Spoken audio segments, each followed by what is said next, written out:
Hello, everybody, and welcome to Church at Home with Rachel for Friday, Feel Good Friday. This is the Friday, the 17th of October, I think. I have no clue. Today, I want to talk a little bit about the things that we do to limit ourselves, because it feels good when we can free ourselves of those limits, doesn't it? I don't know about you, but have you ever had sort of a feeling that you're being bound by something that was artificial, that somebody made a rule that doesn't make any more sense anymore, and it just feels like it's hemming you in, and it wouldn't be feel good to break free of those boundaries?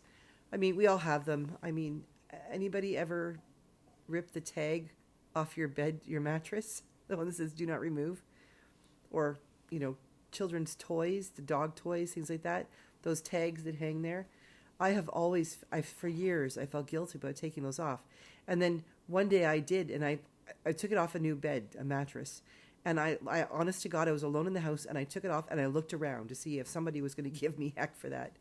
And then I realized, okay, you're just being silly for that.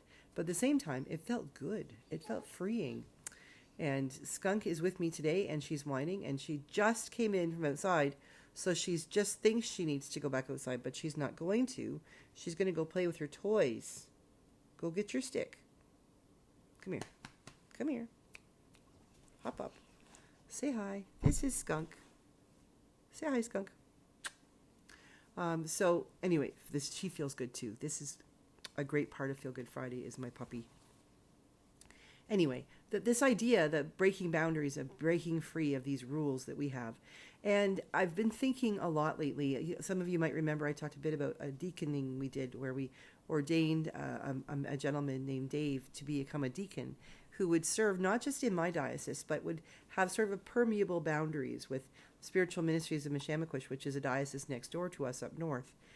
Because the reality is, people don't just live in their own community. They don't just work and serve in their own community.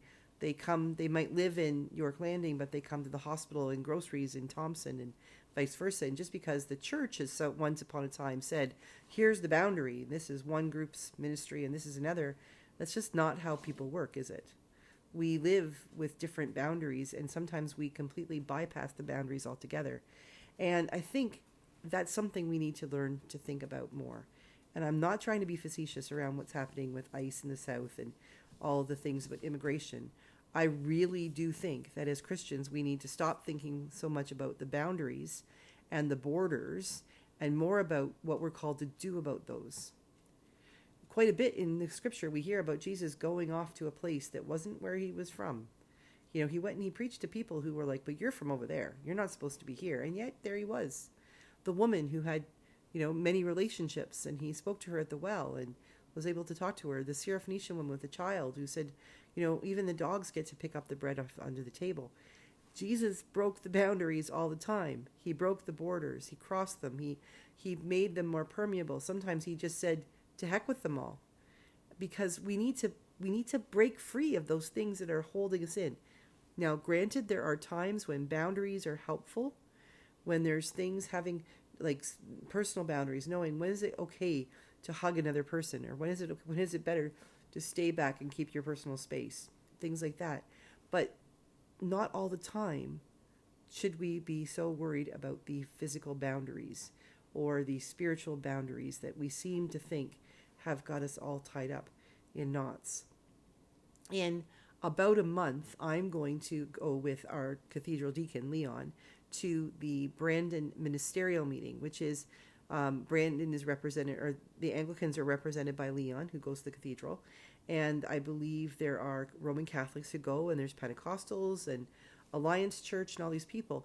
And the ministerial itself is a great example of breaking boundaries, because there has traditionally been times when those churches would not speak to each other. I am getting ready in 2 weeks, a week and a half from now, to go to fly to Victoria, British Columbia, where I will be representing the ecclesiastical province of Northern Lights, so all the Anglican churches in Alberta, the Arctic, Saskatchewan, Manitoba, and part of Ontario.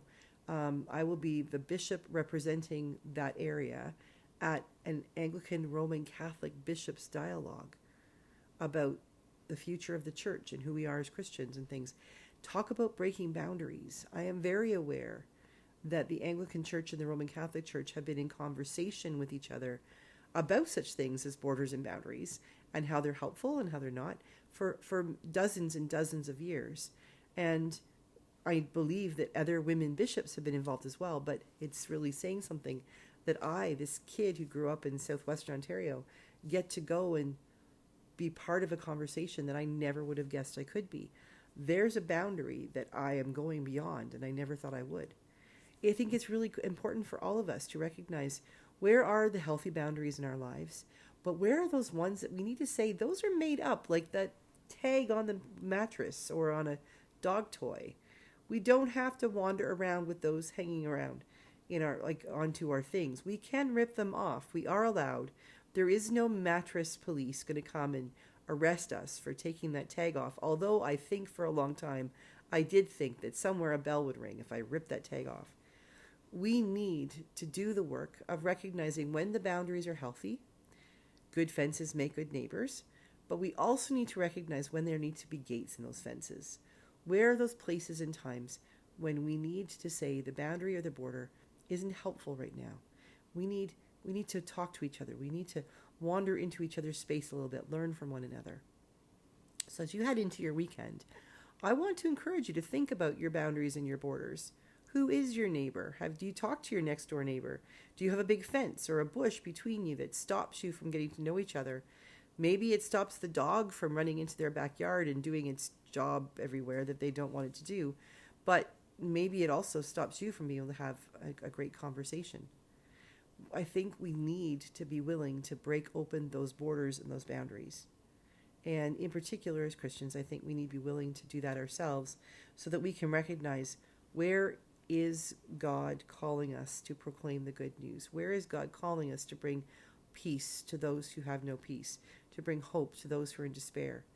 And if we don't allow ourselves to recognize that sometimes, quite often, the places that we're called to go are beyond those boundaries, then we'll never do what God's calling us to do. And that's important. We need to do that. So, this weekend, I challenge you to think about your borders and boundaries, and where might you test them a little bit? Where might you recognize that they're really important and they keep you safe? But where else might you find that there's a place for a gate in your boundary or your border, that you can reach out to someone or let them into your space, where you can learn from each other and you can grow and become all the more the person God is calling you to be? That's my challenge for you for this Feel Good Friday. Let me know what your borders are and where you've figured out ways that they can make them permeable. Have a wonderful weekend. God bless you. I will be around on Sunday for Gospel on the Go on this channel and on the Gospel on the Go channel. But also I'll be back here on Monday for Church at Home with Rachel. God bless.